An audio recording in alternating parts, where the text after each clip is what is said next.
You dared to audit my account? He mocked, slamming the $500 million check on the mahogany table. The sound echoed through the boardroom like a gunshot. Vincent Ashford, the chairman of Ashford Industries, locked me in a stare that could freeze molten steel. His jaw clenched, waiting for me to flinch. I didn't. "Ready to merge?" he asked, his voice dripping with condescension. I stood up, smoothed my blazer, and looked him dead in the eye. I walked out. Deal's void. The temperature in the room dropped 20 degrees. The chairman's face contorted as he slowly turned to Gregory, the VP of Finance, his expression transforming from smug confidence to something far more dangerous. That moment, that single decision, would either destroy my career or define it, but I'm getting ahead of myself. Welcome to the Payback Office channel, where we share stories of accountability, integrity, and the moments when doing the right thing costs everything. If these stories resonate with you, consider joining our community as we work toward reaching 8,000 subscribers. Every subscription helps us bring more of these stories to light. My name is Selena Torres, and at 34 years old, I serve as Chief Audit Officer at Northstar Financial Group. People often ask how someone like me ended up in corporate finance. The answer is simple. My grandmother raised me in a small apartment in Queens, working 2 jobs to keep food on our table. She taught me that your word and your integrity are the only currencies that truly matter. Those lessons shaped everything I became. That foundation gave me something money can't buy: the ability to understand that numbers on a spreadsheet represent real people's lives, real families, real consequences. The story I'm about to share began on a Tuesday morning in September. I'd been with Northstar for 6 years, working my way up from senior auditor to my current position. My team consisted of 8 brilliant analysts who trusted my judgment, and I'd built a reputation for being thorough, fair, and uncompromising when it came to financial ethics. That reputation was about to be tested in ways I never imagined. The day started like any other. I arrived at our Manhattan office at 7 in the morning, grabbed my coffee from the break room, and settled into my corner office overlooking the East River. My assistant, Bethany, knocked on my door at 7:30 with an unusual request. "Selena, Harrison wants to see you immediately. He said it's urgent." Harrison Wolfe was our CEO, a man I respected deeply for his principled approach to business. When Harrison said something was urgent, you dropped everything.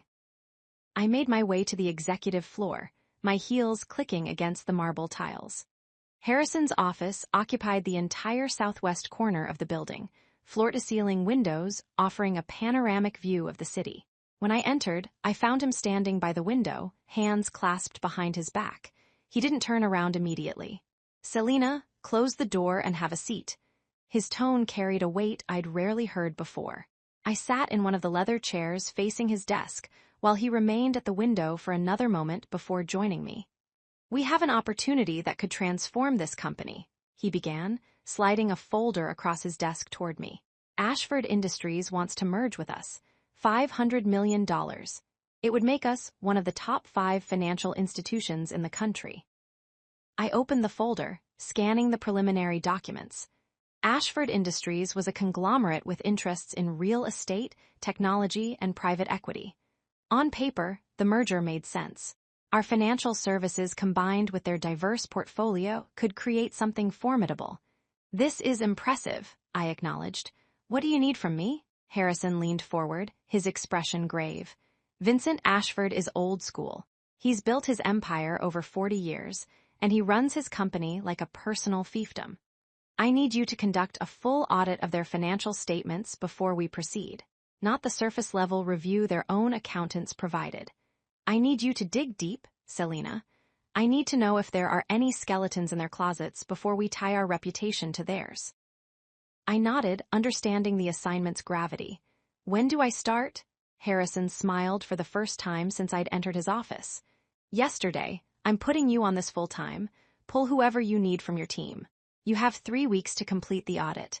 The board meets on October 15th to vote on the merger.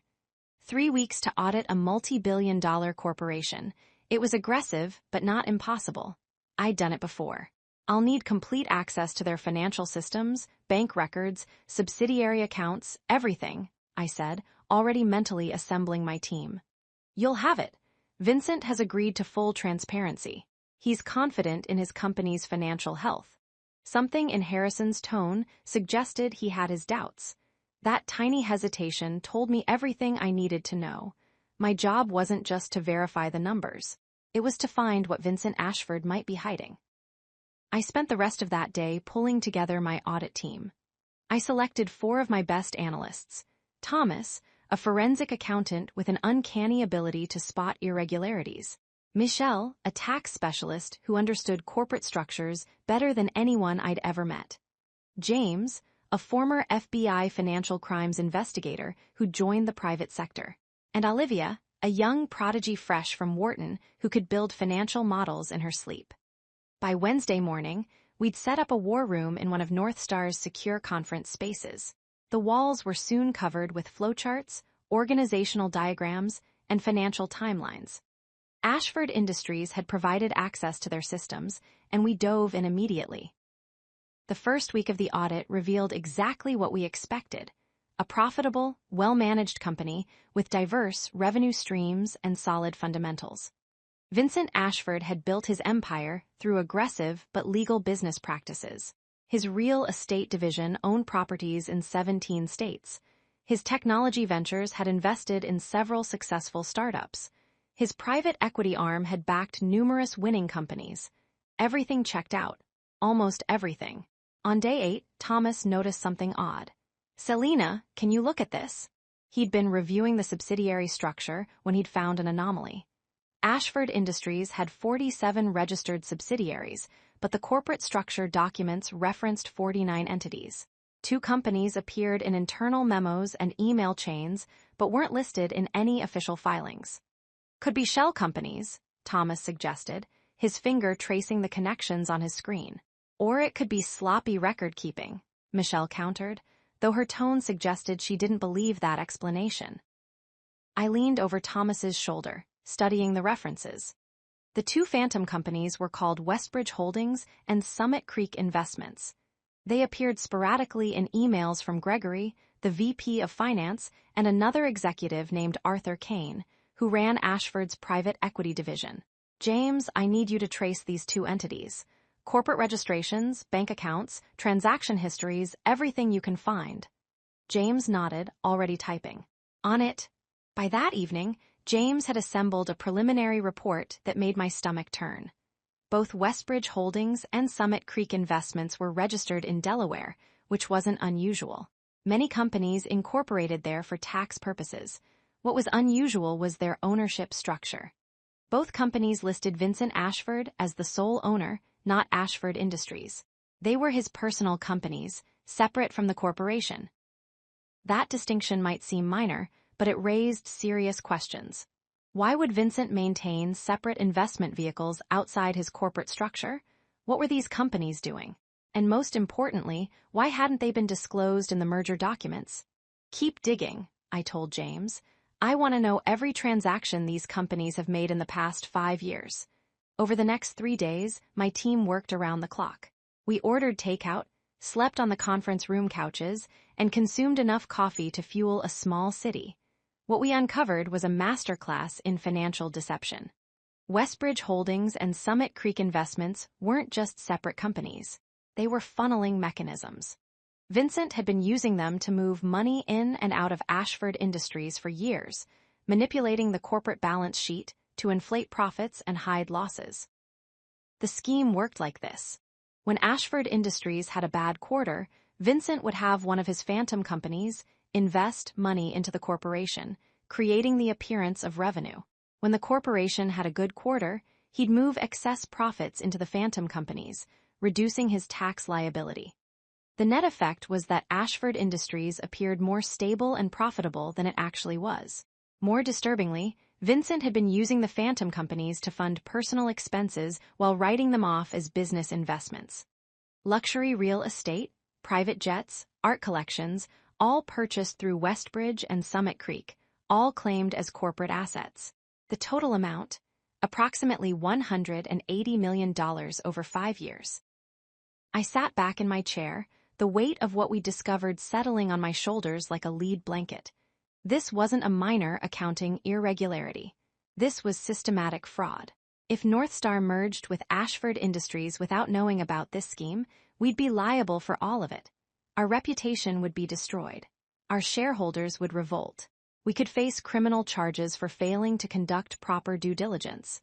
We need to verify everything 3 times, I told my team.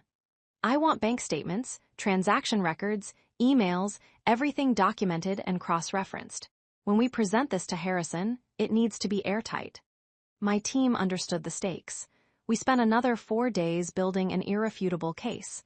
Every transaction was traced, every document authenticated, every connection verified. On day 19 of our investigation, something happened that changed everything. I was working late in the war room, cross-referencing the final batch of transactions, when Bethany called my cell phone. Her voice was shaking. "Selena, someone broke into your office. Security is up there now." I ran to the elevator, my heart pounding.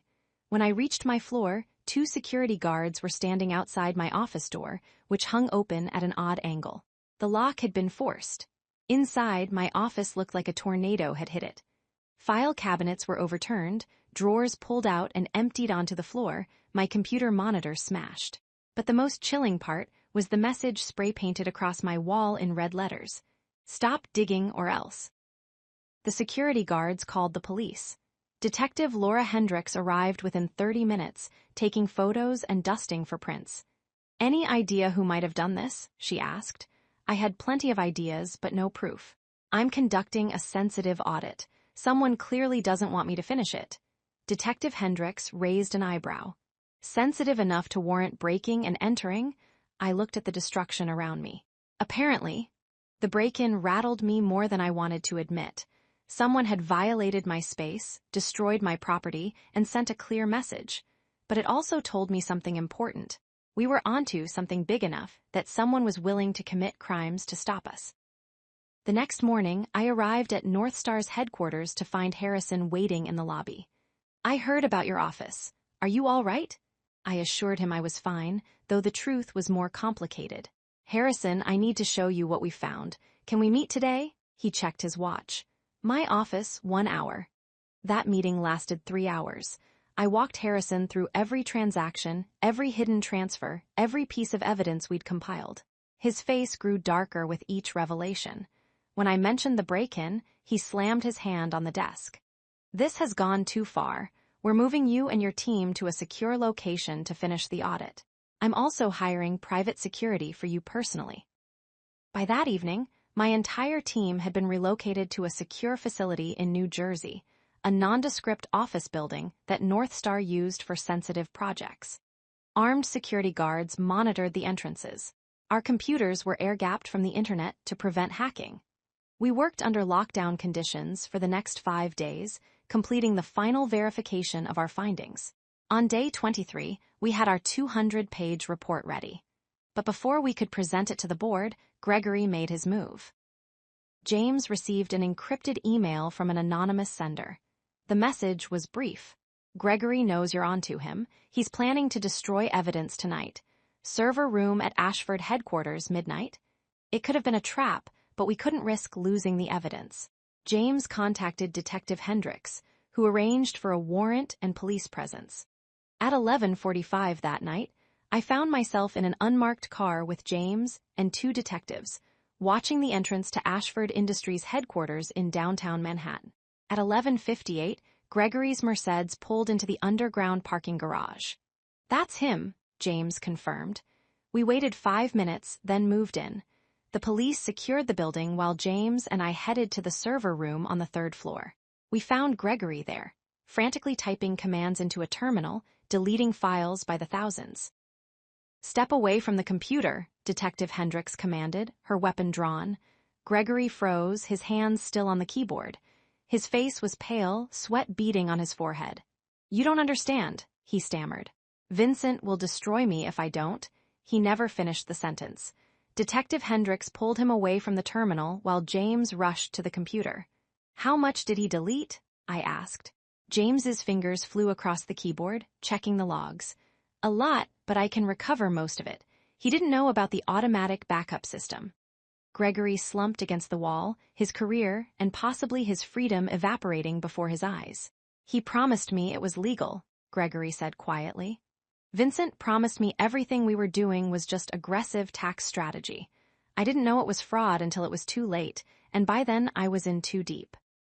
His confession was recorded. Detective Hendricks arrested him on the spot for destruction of evidence and obstruction of justice. As they let him out in handcuffs, he looked at me with a mixture of anger and resignation. "You have no idea what you've started. Vincent doesn't lose.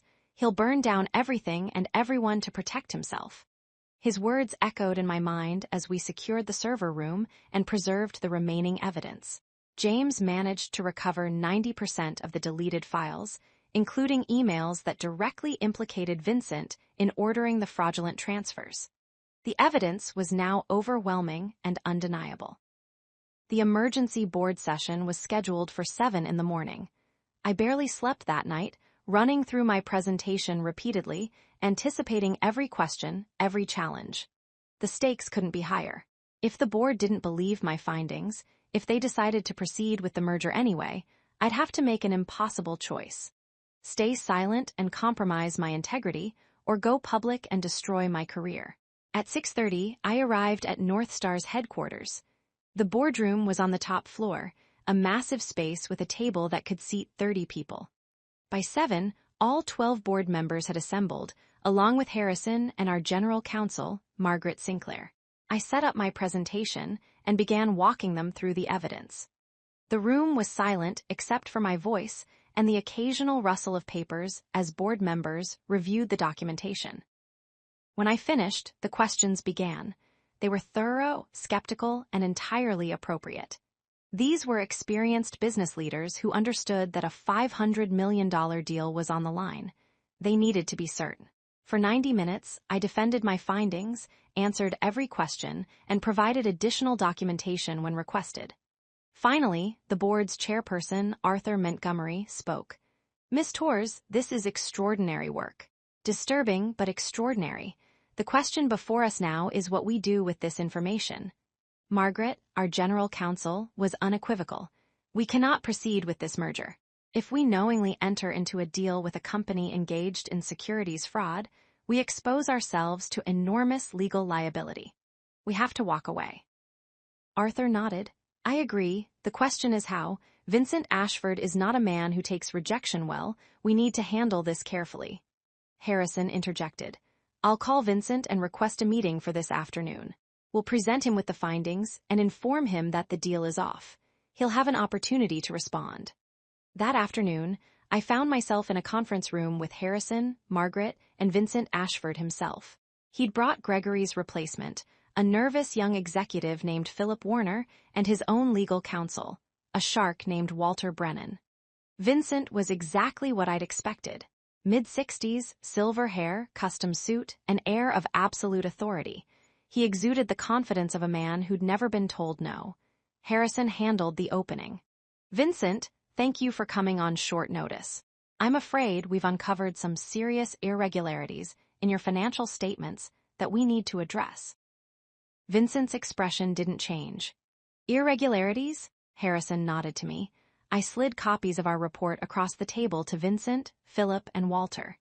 "During our audit, we discovered 2 entities, Westbridge Holdings and Summit Creek Investments, that weren't disclosed in your merger documents.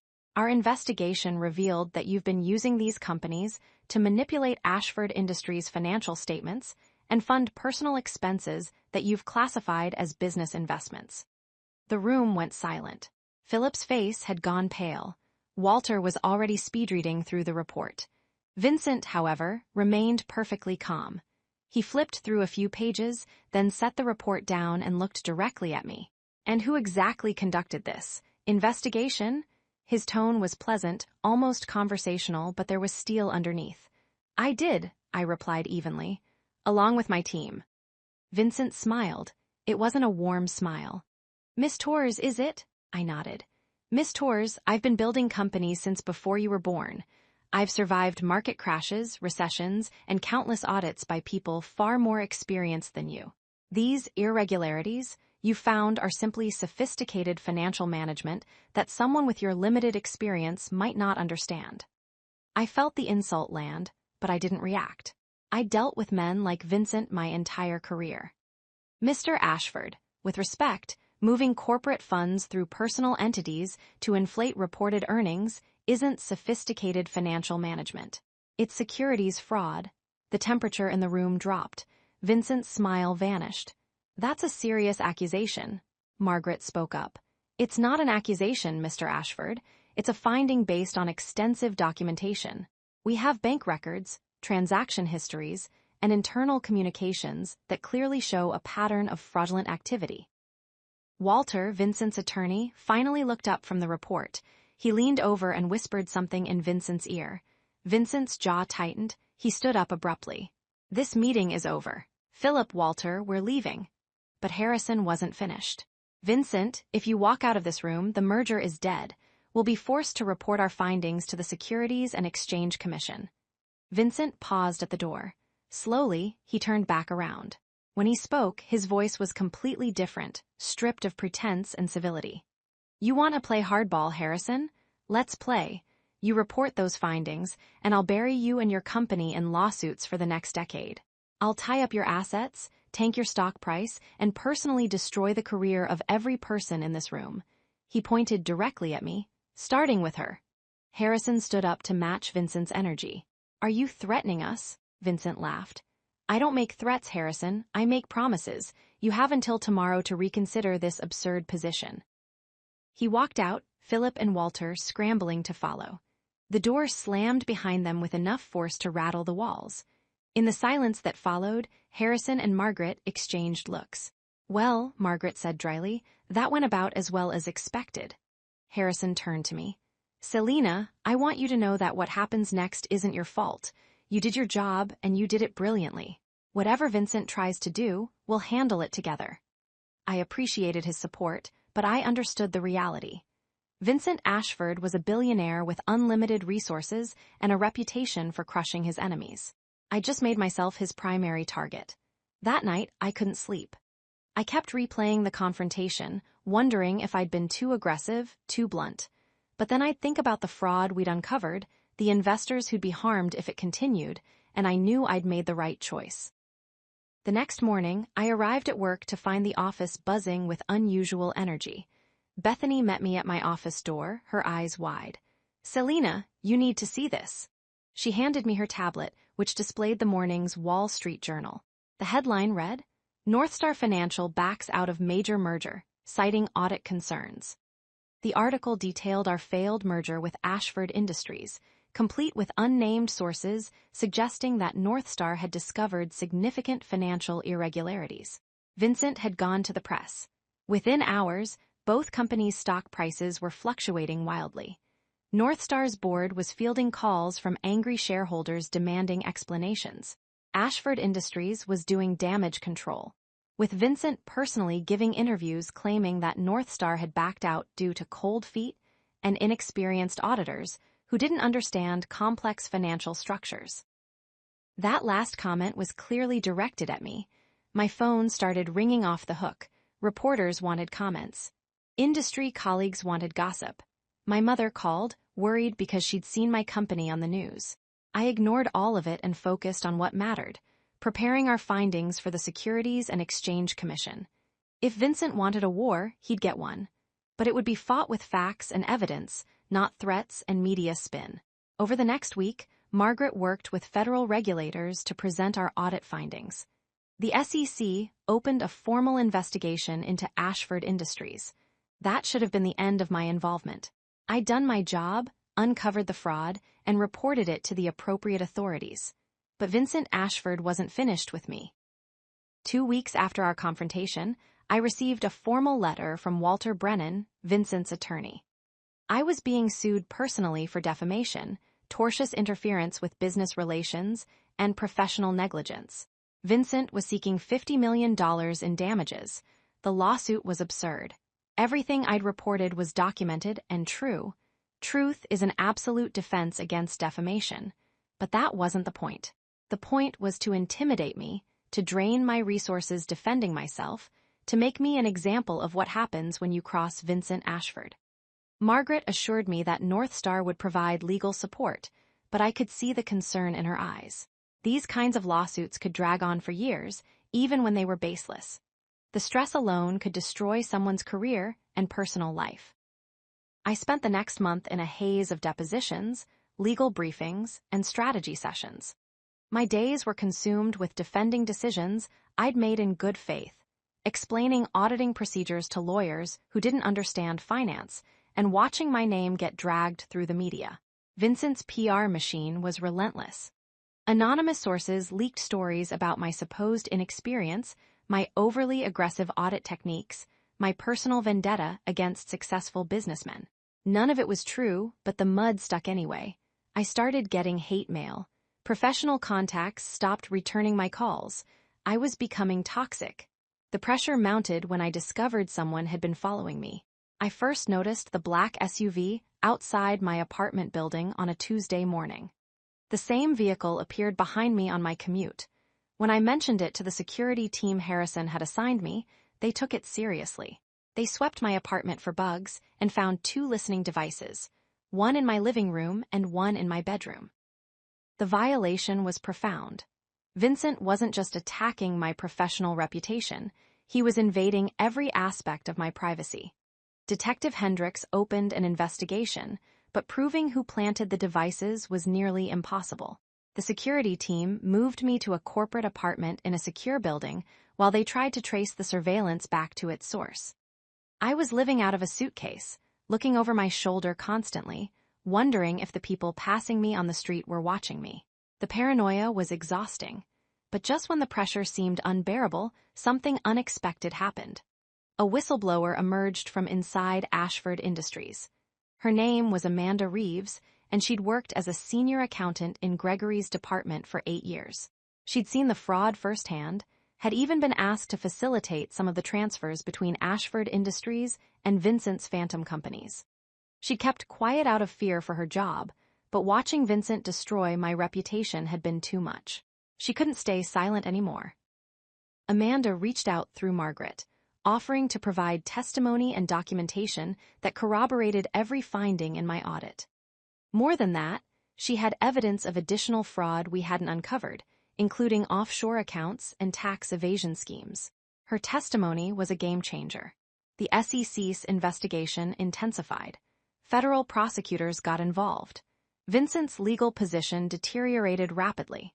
And suddenly, his lawsuit against me looked less like righteous indignation and more like the desperate act of a guilty man trying to intimidate witnesses. 3 months after the initial confrontation, Vincent's attorneys reached out to Margaret with a settlement proposal. They dropped the lawsuit against me if North Star agreed to a mutual non-disparagement agreement and a confidential settlement. Margaret's response was simple: no, we weren't interested in settling, we wanted vindication. The case went to trial. Not my defamation case, that was eventually dismissed by a judge who saw it for the frivolous intimidation tactic it was, but the federal securities fraud case against Vincent Ashford and his senior executives. I was called as a witness. Walking into that federal courtroom, taking the oath, and sitting in the witness box was one of the most terrifying experiences of my life. Vincent sat at the defense table, staring at me with undisguised hatred. For 2 days, I testified about the audit, walking the jury through how we discovered the phantom companies, traced the fraudulent transactions, and documented the systematic manipulation of Ashford Industries' financial statements. Vincent's defense attorney tried to rattle me, suggesting I'd fabricated evidence, misunderstood legitimate business practices, and harbored personal animosity toward his client. I stayed calm, stuck to the facts, and let the evidence speak for itself. The defense attorney, a woman named Kathleen Rogers, was relentless. She paced in front of the witness box like a predator circling prey. "Miss Torres, isn't it true that you've only been a chief audit officer for 2 years?" I kept my voice steady. "That's correct," she smiled, sensing weakness. "And in those 2 years, how many audits of multi-billion-dollar corporations have you personally conducted?" I knew where she was going. "Including Ashford Industries, 3. Her smile widened. 3. And you expect this jury to believe that you, with your limited experience, uncovered a sophisticated fraud scheme that allegedly eluded dozens of experienced accountants, auditors, and financial professionals at Ashford Industries for years. Before I could answer, the prosecutor, a sharp federal attorney named Michael Stanton, objected. "Your Honor, Miss Rogers is mischaracterizing the witness's qualifications and the nature of the evidence." The judge sustained the objection, but the damage was done. Kathleen had planted doubt in the jury's mind. She continued her assault for another 3 hours, questioning every methodology, every conclusion, every decision I'd made during the audit. When I finally stepped down from the witness box, I was emotionally drained, but Margaret squeezed my shoulder in the hallway. "You did great. You didn't crack, and that's what matters." Amanda's testimony was even more damaging. She provided insider details that only someone deeply involved in the fraud would know. She had emails, memos, and recorded conversations that showed Vincent explicitly directing the fraudulent activities. But Kathleen Rogers attacked her credibility viciously, pointing out that Amanda had participated in the fraud herself and was testifying in exchange for immunity. "You're a criminal seeking to save your own skin by blaming your boss, aren't you?" Kathleen demanded. Amanda's voice shook, but she held firm. "I'm a person who made terrible mistakes and is trying to make them right. Everything I've testified to is the truth." The prosecution's case was overwhelming.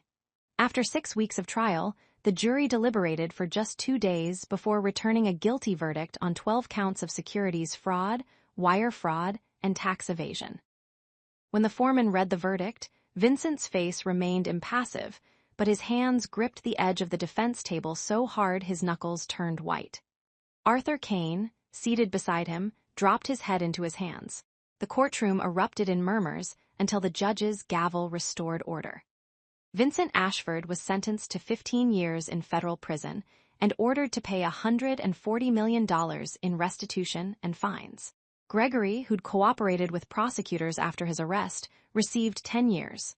Arthur Kane, the private equity executive who'd helped facilitate the scheme, got 7. Ashford Industries was placed under federal oversight and eventually broken up. Its assets sold to pay back defrauded investors. The day the verdict was announced, Harrison called me into his office. "Selena, I want you to know that what you did took extraordinary courage. You could have looked the other way. You could have let someone else deal with it. But you didn't. You saw something wrong, and you refused to compromise, even when it would have been easier, safer, and more profitable to stay silent." I appreciated his words, but I didn't feel particularly courageous. I'd just done my job. "I learned a long time ago that integrity isn't something you can selectively apply," I told him. "Either you have it or you don't. Either you stand up for what's right or you don't. There's no middle ground." Harrison smiled. "That's exactly why I hired you.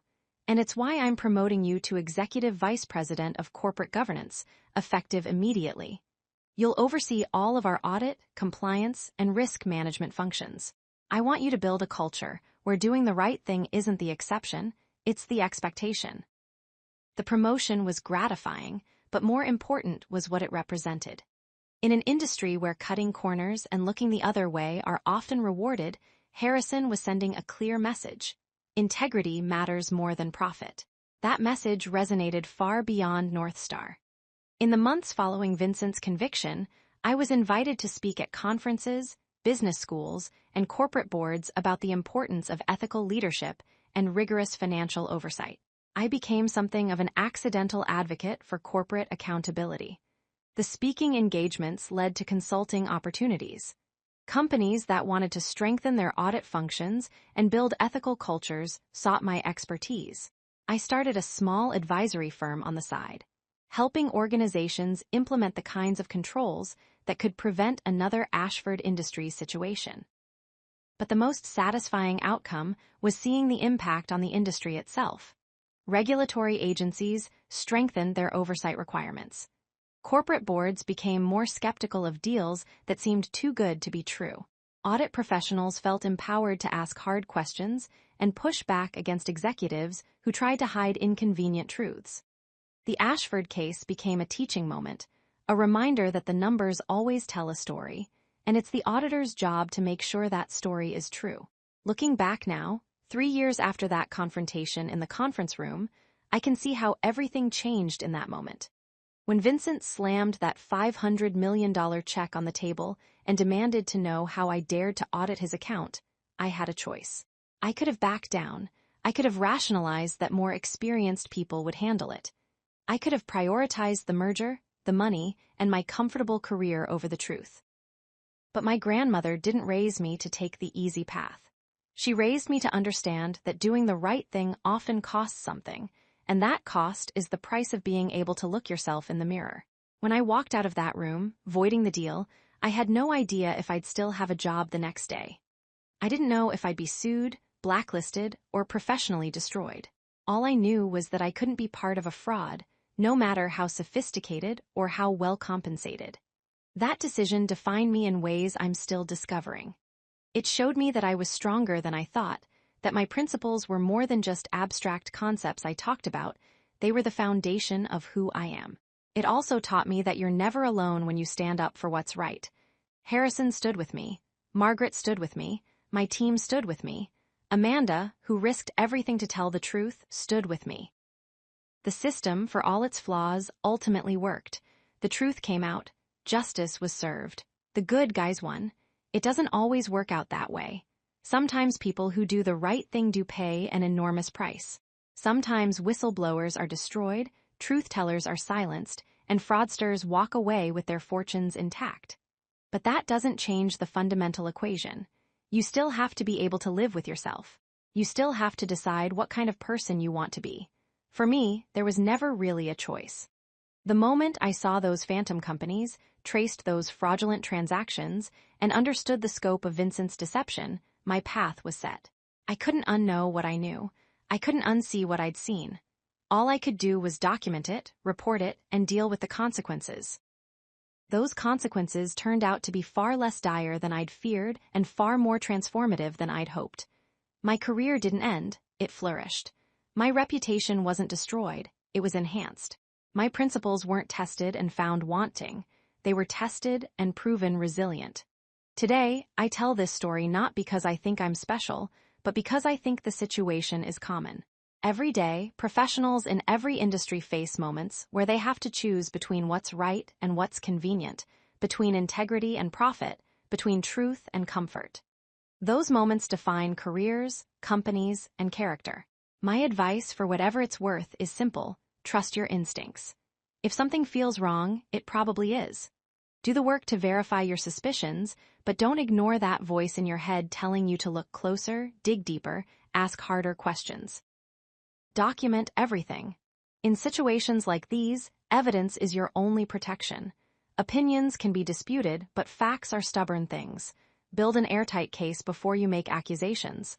Find allies. You can't fight these battles alone. Whether it's a supportive boss, a trusted colleague, or a courageous whistleblower, you need people who will stand with you when things get difficult. Prepare for consequences. Even when you're right, there will be pushback. Powerful people don't like being exposed. They will fight back, sometimes viciously. Steel yourself for attacks on your competence, your motives, and your character. Remember why you're doing this. When the pressure mounts and the personal cost starts to feel unbearable, go back to first principles. Why does this matter? Who are you protecting?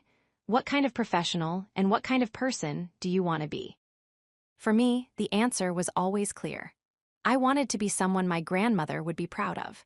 Someone who understood that the numbers on a spreadsheet represent real people's savings, real families' futures, real communities' economic health. Someone who wouldn't let those people be cheated just because the cheater was powerful, sophisticated, or well-connected. That's what drove me through the sleepless nights, the threatening lawsuits, the character assassination in the media, and the moments of doubt when I wondered if I'd made a terrible mistake. And in the end, that's what sustained me when the verdict came in, when Vincent was led away in handcuffs, when the investors got their money back, when Amanda got her vindication, and when I got mine. The Ashford case taught me that integrity isn't just a nice concept for motivational posters. It's a practical necessity for a functioning economy. Markets only work when people can trust the information they're given. Investors only invest when they believe the numbers are real. Employees only commit to companies they believe are honest. When executives like Vincent Ashford manipulate financial statements, they're not just breaking the law. They're poisoning the well that everyone drinks from. They're undermining the trust that makes commerce possible. They're stealing not just money, but confidence in the system itself. Stopping them isn't about being a hero. It's about being a professional. It's about understanding that your job as an auditor, as a financial officer, as a guardian of corporate integrity, is to protect that trust, to ensure that the information flowing through the markets is accurate, and to hold people accountable when they try to cheat. That's what I did. That's what my team did. That's what Amanda did. And that's what anyone in our position should do, regardless of the personal cost. Because at the end of the day, you have to live with yourself. You have to look in the mirror and know that when you were tested, you didn't flinch. You have to be able to tell your children, or your grandchildren, or that voice in your head that sounds suspiciously like your grandmother, that when it mattered most, you chose the harder right over the easier wrong. 3 years later, I sleep soundly. Vincent Ashford, in his federal prison cell, probably doesn't. That's not revenge or schadenfreude. It's just the natural consequence of choices made. He chose to defraud investors, manipulate statements, and build his empire on lies. When those lies were exposed, the empire collapsed. I chose to do my job with integrity, to follow the evidence wherever it led, and to tell the truth regardless of the cost. When the dust settled, I was still standing, stronger than before. If you're facing a similar situation, if you've discovered something wrong and you're trying to decide what to do about it, I can't tell you the outcome will be the same. Every situation is different. Every industry has its own dynamics. Every organization has its own culture. But I can tell you this, whatever you decide, make sure it's a decision you can live with. Make sure that when you look back on this moment years from now, you'll be proud of the choice you made. Make sure that the person you become is someone your younger self would admire. For me, walking out of that conference room, voiding that $500 million deal, and staring down a billionaire who thought his money made him untouchable was the defining moment of my career. It was terrifying, it was risky, it was absolutely necessary, and I'd do it again in a heartbeat. If these stories of accountability and integrity resonate with you, if you believe that doing the right thing matters even when it's difficult, consider subscribing to this channel. We're building a community of people who understand that true success isn't measured in dollars, but in the impact we have and the principles we uphold. Join us as we continue reaching toward 8,000 subscribers and sharing more stories that matter. Thank you for being here, thank you for listening, and thank you for being the kind of person who cares about these things. The world needs more of you. Thank you so much for reaching out and sharing this with us. We truly appreciate you taking the time to connect, as your feedback and support help us continuously improve.